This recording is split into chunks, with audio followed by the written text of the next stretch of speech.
नमस्कार मंडळी, royal Marathi YouTube चॅनलवर आपल्या सर्वांचं स्वागत आहे. आजच्या व्हिडिओमध्ये आपण निवडणुकीत उभे असणाऱ्या नेते मंडळींची संपूर्ण माहिती ऑनलाईन पद्धतीने कशी पाहायची आहे याची संपूर्ण माहिती पाहणार आहोत. तर मंडळी, चॅनलवर नवीन असेल तर चॅनलला सबस्क्राईब करा, व्हिडिओ लाईक करा. तर मित्रांनो, आपल्याला माहीत असेल की आता निवडणुकीच्या तोंडावर राज्यामध्ये कायम अगदी एसीच्या रूममध्ये बसणारे नेते सर्व गल्लोगल्ली, अगदी मजुरापर्यंत, अगदी श्रीमंत सर्व लोकांना नमस्कार करत सर्व गल्लोगल्ली मताची भीक मागताना आपल्याला दिसत असतीलच. तर आता त्याच्यासाठी आपण जर बघितलं तर निवडणुकीला जे अर्ज भरत असतात त्यांना संपूर्ण माहिती द्यावी लागते की आपण किती प्रकारची संपत्ती जमवली आहे किंवा आपण कोणत्या भागातून येत आहोत, अशी संपूर्ण ॲफिडेविटची माहिती जर आपण बघितली त्यांना निवडणुकीसाठी अर्ज सादर करत असताना द्यावी लागत असते.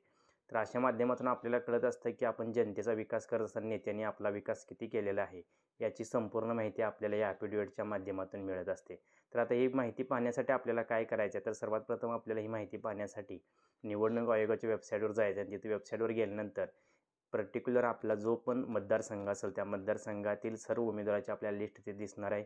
किती उमेदवारांनी अर्ज भरलेले, किती जणांचे अर्ज कॅन्सल झाले, किती जणांचे अर्ज आता ॲक्सेप्टेड झालेले असून ते निवडणुकीसाठी उभे असतील तर त्यांचे संपूर्ण ॲफिडेविट आपल्याला डाउनलोड करता येते आणि त्या ॲफिडेविटच्या माध्यमातून आपल्याला संपूर्ण माहिती कळू शकते की नेते मंडळींनी आतापर्यंत आपल्या नावावर किती प्रॉपर्टी जमा केलेली आहे किंवा त्यांनी ॲफिडेविटमध्ये कोणकोणती माहिती दिलेली आहे याची संपूर्ण माहिती बघून अशा प्रकारे ती माहिती वाचून आपण ठरवू शकता की आपण योग्य उमेदवाराला, कोणत्या उमेदवाराला मतदान केले पाहिजे याची संपूर्ण आपल्याला जरा का होईना पण अंदाज ह्या गोष्टीचा आपल्याला लागू शकतो.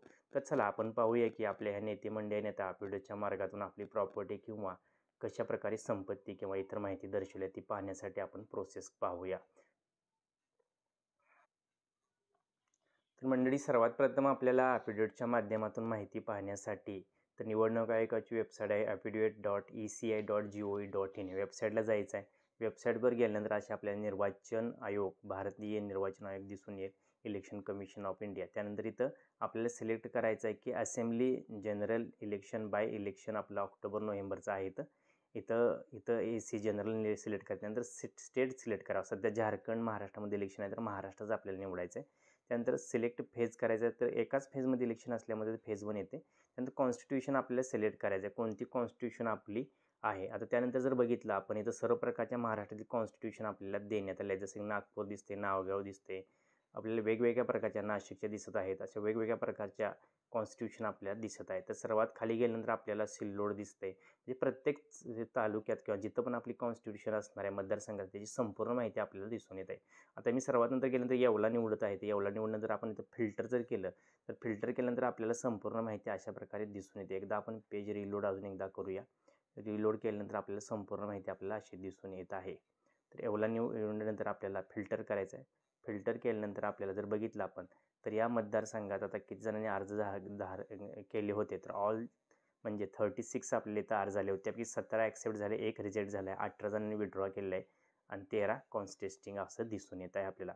तर इथं जर बघितलं आपण नावाने इथं माहिती आपण शोधू शकणार आहात किंवा इथं आपल्याला संपूर्ण नेते जे पण असतील त्या सर्वांची माहिती इथं आपल्याला दिसून येते.